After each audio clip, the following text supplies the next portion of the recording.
Pemirsa, hanya sedikit perusahaan yang tergabung dalam Asosiasi Pengusaha Indonesia atau Apindo Bali. Namun faktanya, ketika permasalahan muncul, barulah perusahaan-perusahaan tersebut meminta bantuan Apindo.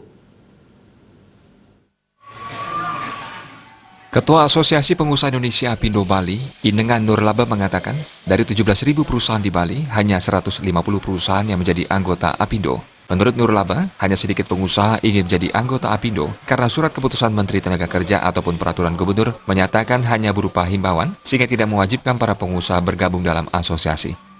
Di sisi lain, Nurlaba menilai para pengusaha belum memahami manfaat ketika mereka masuk menjadi anggota Apindo. Faktanya di lapangan, setelah mereka mendapat suatu permasalahan, barulah kemudian menghubungi dan masuk menjadi anggota Apindo.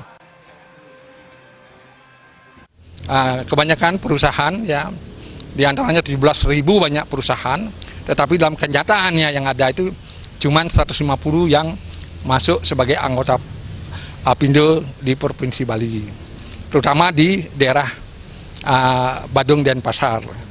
Nah, tetapi mereka justru di dalam, kalau sudah kena satu permasalahan, ya, justru baru dia akan menghubungi daripada Apindo.